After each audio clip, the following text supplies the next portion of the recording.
그런데 오늘 이 염려하지 말라라고 하는 이 말씀이 산상수훈 말씀의 일부라는 것입니다. 그만큼 이 염려라고 하는 주제가 모든 사람이 안고 살아가는 대중적인 주제다. 염려하지 않는 사람이 없습니다.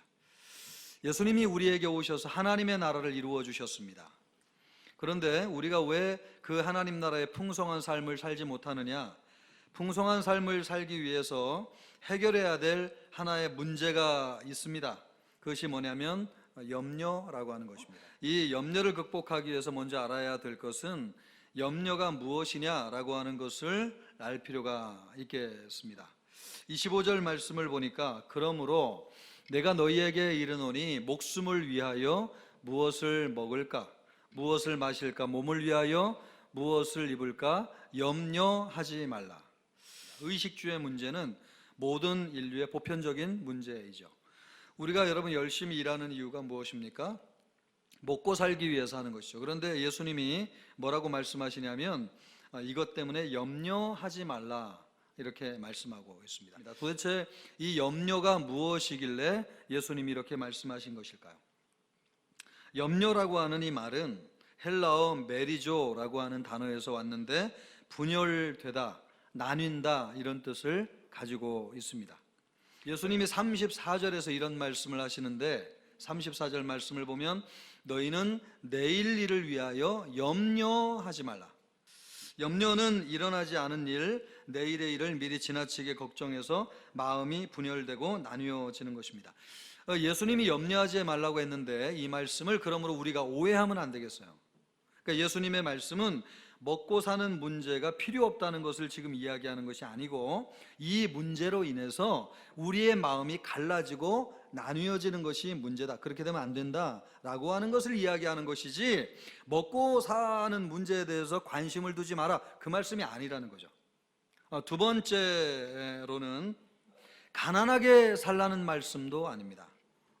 염려하지 마라. 왜 먹고 마시는 것 때문에 염려하느냐? 이것을 가난하게 사는 것이 기독교인의 덕목이다. 이렇게 오해를 하는데 그렇지 않다는 거예요. 세 번째로는 먹고 마시는 것을 위해서 일하지 말라. 이런 말씀도 아니라는 것입니다.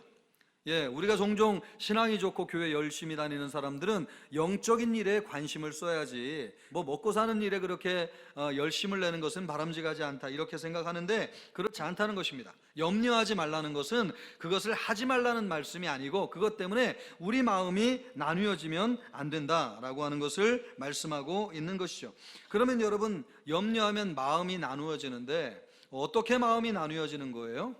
무엇으로부터 마음이 나뉘어지는 것입니까? 하나님으로부터 마음이 나뉘어지는 것이고 말씀으로부터 나뉘어지는 것이고 성령으로부터 나누어지는 것이고 믿음으로부터 마음이 나뉘어지는 것입니다. 우리를 먹고 사는 문제를 도와주시고 또 우리의 인생의 근본적인 문제를 해결해 주셔야 될 분이 하나님이신데 염려하게 되면 하나님과 우리의 마음이 나누이게 된다는 거예요. 여러분 염려를 왜 하는 거예요? 잘 되기를 위해서 염려하는데 정작 우리를 잘 되도록 도와주실 하나님으로부터 멀어지게 만드는 것이 염려다. 여러분 이것을 잊지 마시기를 바랍니다. 예수님이 이 말씀을 통해서 염려하지 말아야 될 이유를 좀 더 구체적으로 나누어서 말씀해 주시고 있습니다. 25절 말씀을 보니까 목숨이 음식보다 중하지 아니하며 몸이 의복보다 중하지 아니하냐. 그런데 염려라고 하는 게 뭐냐? 이 주객을 전도시킨다는 거예요. 목숨을 위해서 먹는데 먹는 거에 지나치게 신경을 쓰다가 무엇을 잃어버리냐? 목숨을 잃어버려요.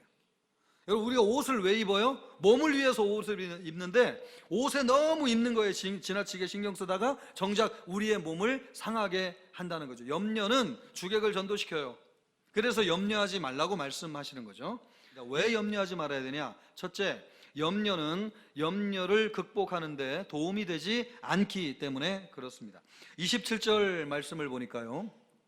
너희 중에 누가 염려함으로 그 키를 한 자라도 더할 수 있겠느냐? 왜 염려하는 거예요? 키가 안 크니까 크도록 염려하는 거잖아요. 그런데 정작 염려한다고 키 크지 않는다는 것입니다. 염려는 하면 할수록 기승을 부리고 문제를 확산시켜요. 그래서 염려를 하지 말아야 되는 구체적인 이유는 염려는 염려를 극복하는데 전혀 도움이 되지 않기 때문에 그렇습니다. 두 번째로 염려는 미래를 어두움으로 채웁니다.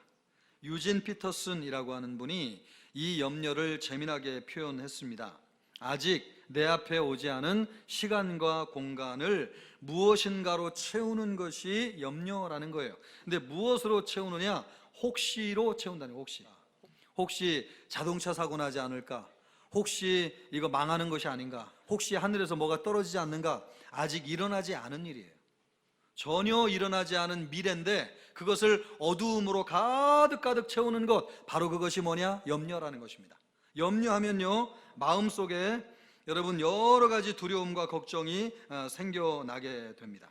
세 번째, 염려는 말씀을 막습니다. 마태복음 13장 22절 말씀을 보면 가시떨기에 뿌려졌다는 것은 말씀을 들으나 세상의 염려와 재물의 유혹에 무엇이 막혔다고요? 말씀이 막혀 무엇을 못한다고요? 결실을 하지 못하는 자니라. 말씀이 심겨지면 결실을 해요. 하나님이 예수님을 통해서 우리에게 하나님의 나라를 세워주셨어요. 하나님의 나라에 들어가서 풍성한 삶을 살도록 우리에게 말씀을 주셨어요. 그런데 이 말씀이 막히는 길이 있어요. 염려하면 그렇게 염려. 여러분, 말씀이 능력이고 권능입니다. 하나님이 말씀으로 세상을 창조하셨어요. 지금도 말씀을 세상으로 다스리세요. 하나님이 오늘 우리에게 은혜를 베풀어 주시는데 말씀으로 은혜를 베풀어 주시는 줄로 믿습니다. 그런데 이 말씀이 막히면 영적으로 죽어버려요. 살려고 주님 앞에 나왔는데 말씀이 우리 안에서 흐르지 않아요. 그럼 죽는 것입니다. 염려하지 않기를 바랍니다. 여러분, 왜 염려하지 말아야 돼요? 내 문제에 전혀 도움이 되지 않아요. 두 번째, 내 미래를 빼앗아가요. 세 번째, 염려는 우리 말씀을 자꾸 가로막아요.